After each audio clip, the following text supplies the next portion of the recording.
yang seperti ini, doanya kita bisa mendoakan dan apa? Suasana seperti ini, setiap tetesan, setiap titik daripada hujan itu ada malaikat yang turun bersamanya, menunjukkan kepada jatuhnya itu ada malaikat yang bersamanya. وعلموا إن هذا ليس وقت ضواعا وليس وقت دعاء، ولكن نفع الرسول صلى الله عليه وسلم في هذه الأسماء ليثبت الله عنا ما نبغي. Jadi sebenarnya kita buka puasa, mungkin kita akan menyampaikan beberapa kata ataupun beberapa perkataan kita akan bicarakan, tapi yang lebih kita utamakan adalah kita mengangkat doa kita, memohon kesempatan kita berdoa kepada Allah saat ini. Jadi kita sekarang ini dia masih akan menunjukkan kemana kita sama-sama mengangkat kesempatan ini besar. Jadi kita apa ada kita apa yang kita pikirkan tentang saudara kita nanti kita akan ceritakan setelah kita berdoa. Kita sama-sama mengangkat kita minta doa beliau. آمين يا رب العالمين. الحمد لله رب العالمين. الحمد لله الذي بنعمته تتم الصالحات. الحمد لله الذي هدانا لهذا وما كنا لنهتدي لولا أن هدانا الله. الحمد لله ونور السماوات والأرض ومن فيهن ولك الحمد. اللهم لك الحمد أنت قيوم السماوات والأرض ومن فيهن ولك الحمد. أنت الحق ووعدك حق ولقاؤك حق والجنة حق ورسولك محمد صلى الله عليه وسلم حق. يا ربنا أسقنا الغيث ولا تجعلنا من القانطين. اللهم اسقنا الغيث ولا تجعلنا من القانطين. اللهم سقيا رحمة لا سقيا عذاب. اللهم سقيا رحمة لا سقيا عذاب. اللهم سقيا رحمة لا سقيا عذاب. اللهم حوالينا ولا علينا. اللهم حوالينا ولا علينا. اللهم اجعل هذه الأمطار أمطار نصر وتمكين للمسلمين.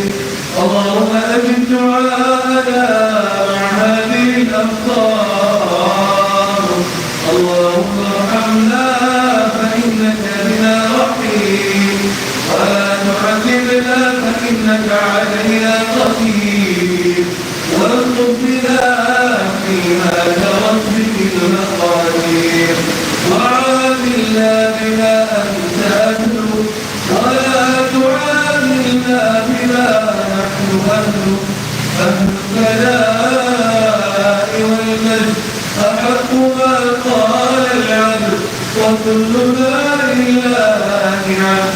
يا أهل الثناء يا أهل العطاء.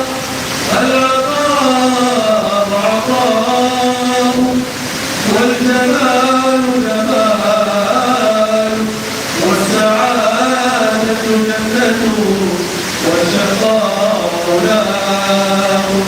لا نحصي ثناء عليه أنت كما أثنيت على نفسك. ربنا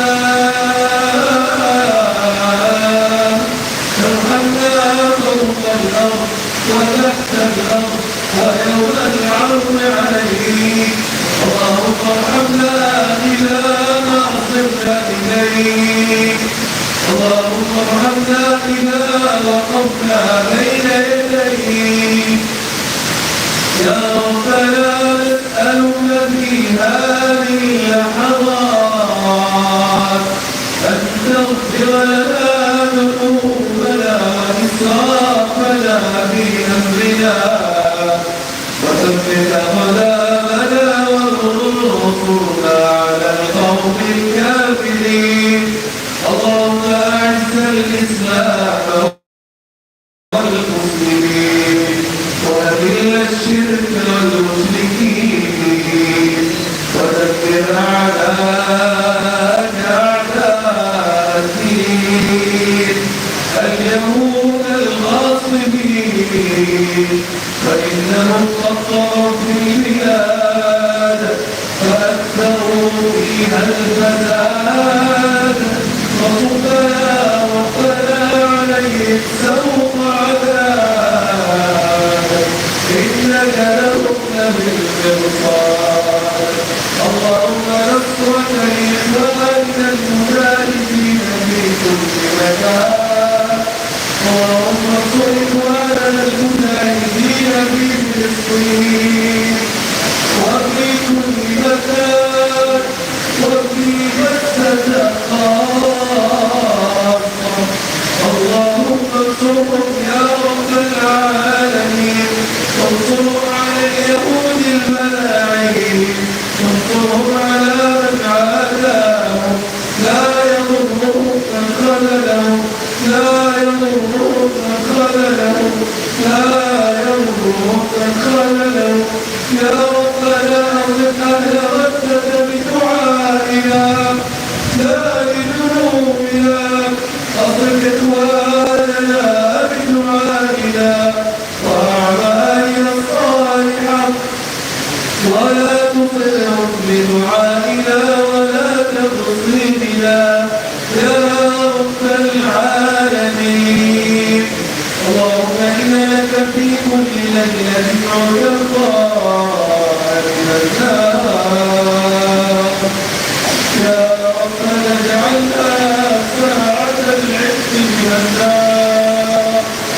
يا ربنا اجعلها ساعة العتق من النيران خالقون يا الله سبيلون يا الله أجمع الغفارنا من النار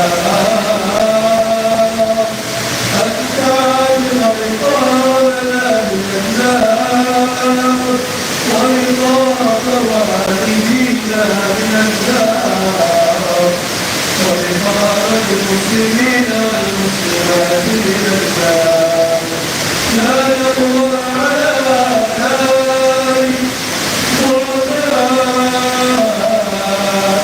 مساكين لنا سواك يا رب العالمين اللهم تقبل منا صيامنا وصلاتنا وأعمالنا الصالحة يا رب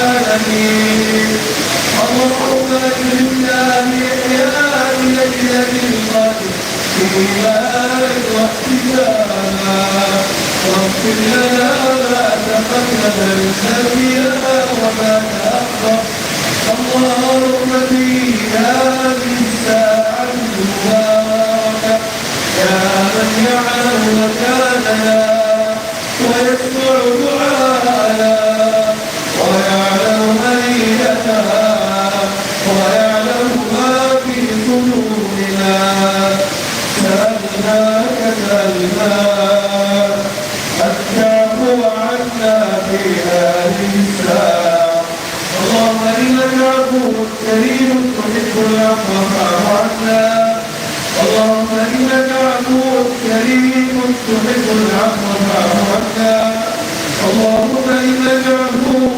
كريم تحب العفو فاعف عنا وقفنا